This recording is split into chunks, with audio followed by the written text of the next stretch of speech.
अतिलघुकथा. विषय पाऊस. कथा पहिली. अगदी काहीच क्षणांपूर्वी कसल्याशा क्षुल्लक कारणावरून झालेला वाद, आणि तो वाढू नये म्हणून अबोला धरून कोपऱ्यात पुस्तक वाचत बसलेली ती. अचानक चमकलेली वीज, ढगांचा प्रचंड गडगडाट, मिट्ट काळोख, आणि ती घाबरली असणार या विचाराने धावत येऊन तिला मिठीत घेणारा तो.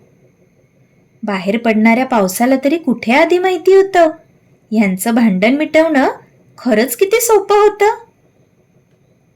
पाऊस. कथा दुसरी. जेमतेम परिस्थिती असूनही गावातला मुलगा नको म्हणून आलेलं शेतकऱ्याचं स्थळ नाकारलं आणि हुंडा देऊन शहरातल्या मुलाशी आपल्या मुलीचं लग्न ठरवलं. लग्नाची सगळी तयारी झाली आणि आदल्याच दिवशी अवकाळी पावसाने गावच्या वेशीपाशी असलेलं मंगल कार्यालय मोडून पडलं. बापाचा जीव घाबराघुबरा झाला. त्यावेळी ह्याच नाकारलेल्या मुलाने कसलाही विचार न करता स्वतःच्या वावरात मांडव टाकला नि लावा इथे मुलीचं लग्न म्हणाला. दुसऱ्या दिवशी वाजत गाजत वरात आली, पण ठरल्याप्रमाणे व्यवस्था नाही म्हणून नको नको ते बोल लावून लग्न मोडून निघून गेली.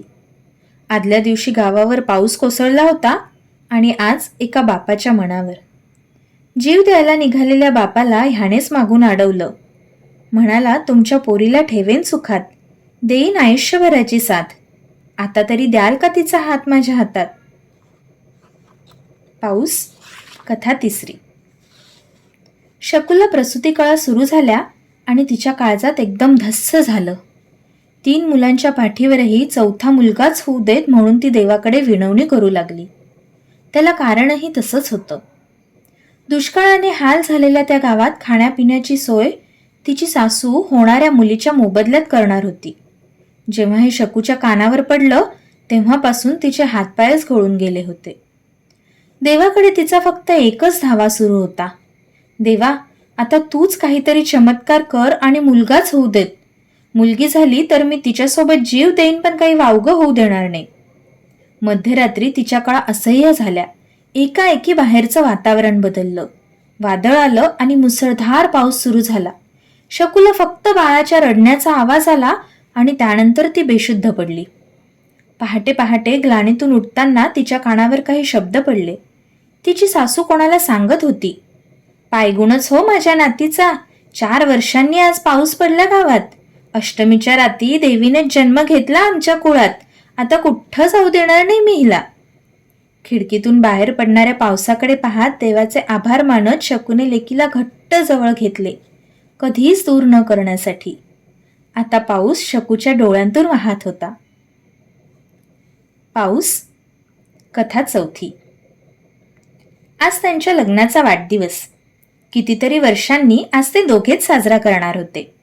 नाटकाला जायचे म्हणून हौसेने साडी नेसून गजरा माळून ती छान तयार होती.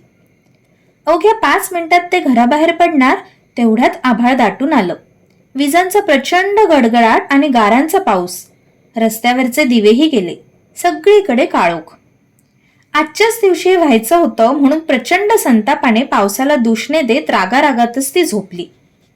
सकाळी उठल्यावर पेपर हातात घेताच पहिली बातमी वाचून तिला दरदरून घाम फुटला. बातमी होती, अचानक आलेल्या वादळी पावसाने शॉर्ट सर्किट होऊन नाट्यगृहाला लागली आग, 100 माणसे जागीच ठार. पाऊस. कथा पाचवी. 2 वर्षांच्या ऑनलाईन डेटिंग नंतर आज पहिल्यांदाच ते तिच्या ऑफिस जवळच्या कॉफी शॉपमध्ये भेटणार होते. तो तिची केव्हापासून वाट पाहत होता, पण बॉसने अचानक ठरवलेल्या मीटिंगमुळे तिला यायला तासभर उशीर झाला. घरातलं वातावरण कडक शिस्तीचं असल्यामुळे तिची कितीही इच्छा असेल तरी ही पहिली भेट अशी अर्ध्यातच सोडून तिला निघावं लागणार होतं. दोघांच्याही मनाची घालमेल सुरू असताना अचानक तिच्या आईचा फोन आला. आई म्हणाली, अगं बातम्यात दाखवतात पावसाचा जोर वाढल्याने वाहतूक कोंडी झालीये, तर तू ऑफिसमधून निघण्याची घाई करू नकोस. रस्त्यात कुठे अडकण्यापेक्षा जरा उशिरानेच निघाच. फोन ठेवून ती फक्त पावसाकडे पाहून हसली आणि तिने वेटरला ऑर्डर दिली, 2 कॉफी प्लीज. धन्यवाद.